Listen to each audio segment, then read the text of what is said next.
You're watching South Asia Newsline, and here are the top stories we are tracking for you on Thursday, the 19th of June. PM Modi concludes historic three-nation tour, strengthen ties with Cyprus, Canada and Croatia.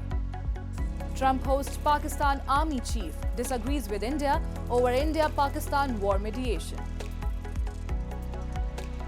And US resumes special visa services for Afghans.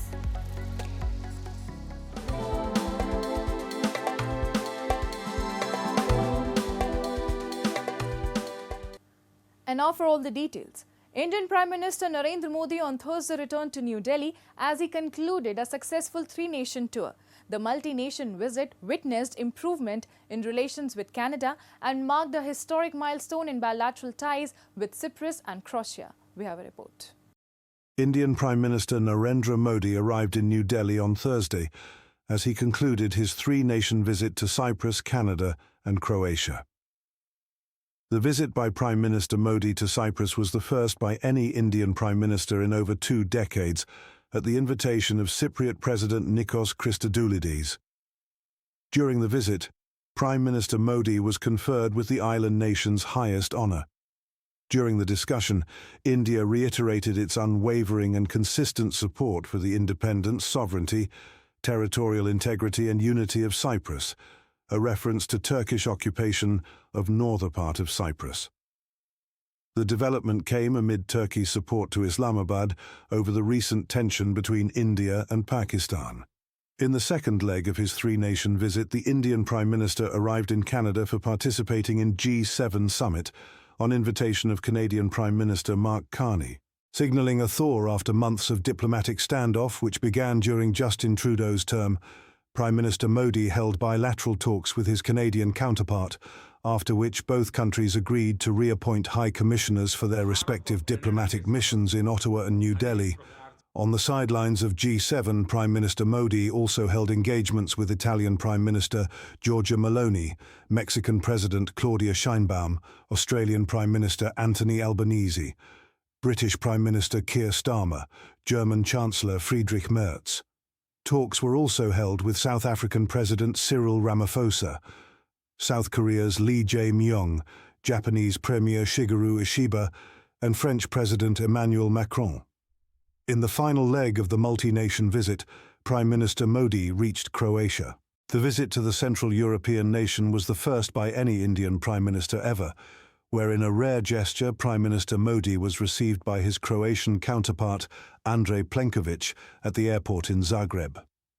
During the delegation-level talks, both leaders engaged in wide-ranging discussions on various aspects of the bilateral partnership, including trade and investment, science and technology, defense and security, space, cultural cooperation, and people-to-people ties.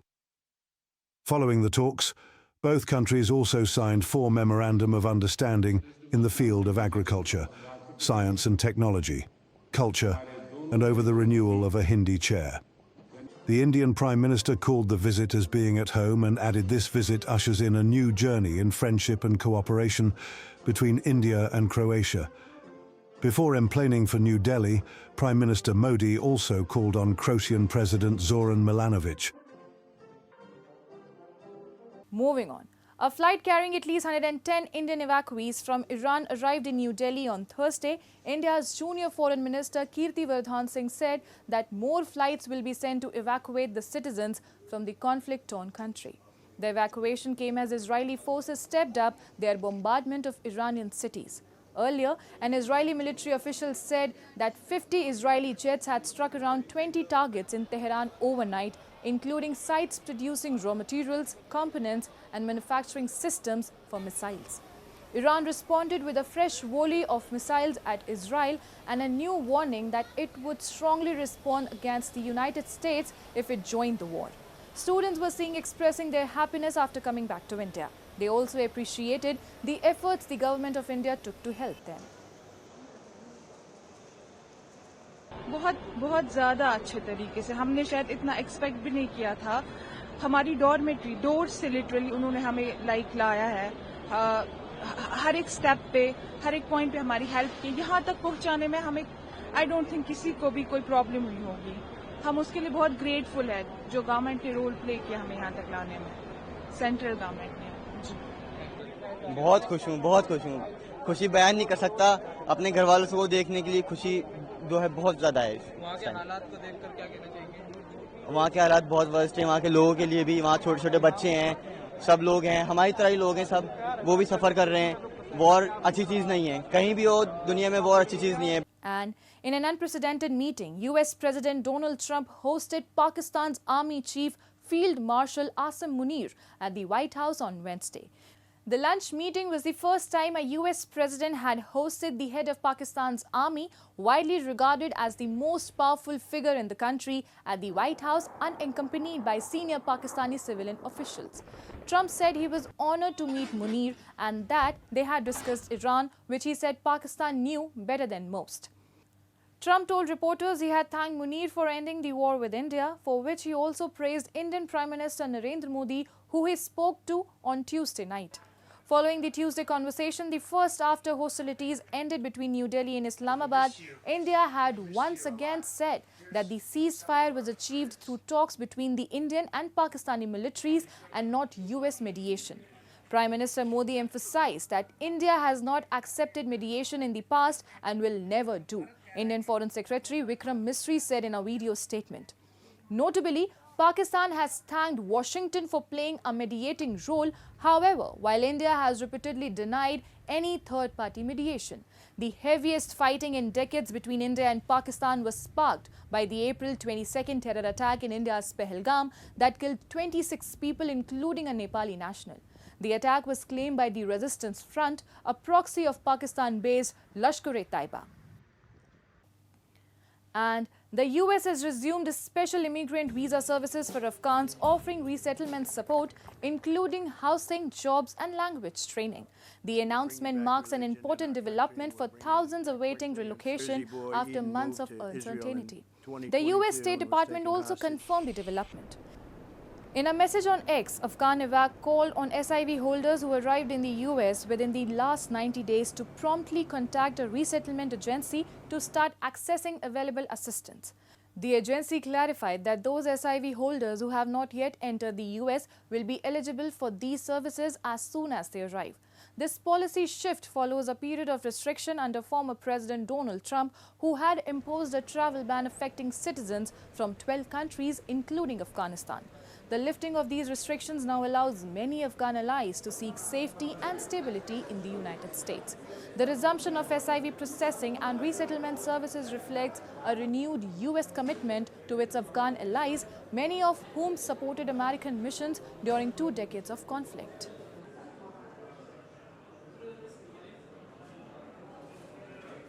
Meanwhile, UN High Commissioner for Human Rights Volker Turk will visit Sri Lanka from June 23rd on a 3-day official tour following an invitation by Foreign Minister Vijayda Herath.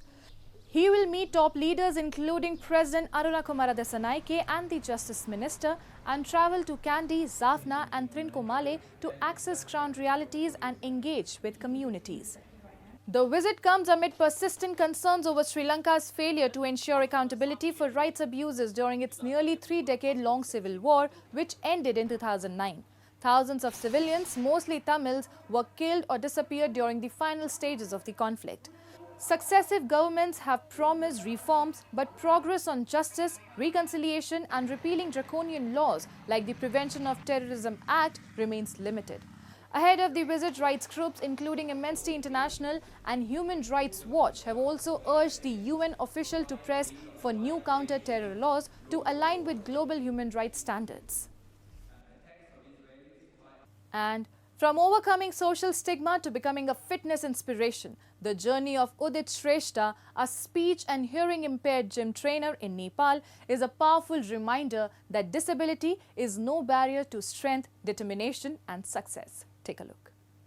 Meet Udit Shrestha, Nepal's hearing and speech impaired gym trainer, who is working as a fitness instructor for 8 years. For 31-year-old Udit, exercise is not just building muscles, but a way for transformation. Growing up in a society where he had to struggle from navigating his daily life to completing his education, adaptability became his greatest strength. sports became his solace during challenging times, helping him prove his ability in the rural setting where he was often looked down upon. Motivated by the belief that exercise is more than just building muscles, he transformed it into a form of self-expression and a way to test his limits. He began spending his leisure time at the gym, working out and assisting others, which eventually paved the way for him to become an instructor.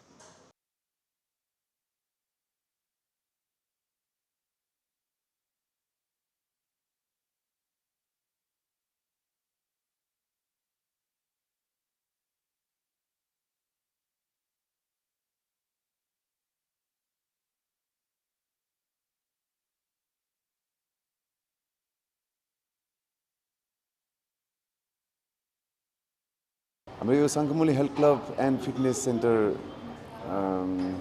यो 10 वर्षमा चल्दैछ र यो बिचमा भनौँ न 3 वर्षपछि नै उहाँले यो क्लबमा join गर्नुभयो। त्यतिखेर उहाँ चाहिँ एउटा जस्ट क्लबको एउटा member. Udit's success as a gym trainer is remarkable, as he has forged strong connections with his clients and motivates them. His journey stands as a testament to the fact that disabilities need not be limitations to professional success or personal fulfillment. And that's all in tonight's edition. We will see you same time tomorrow. Till then, good night.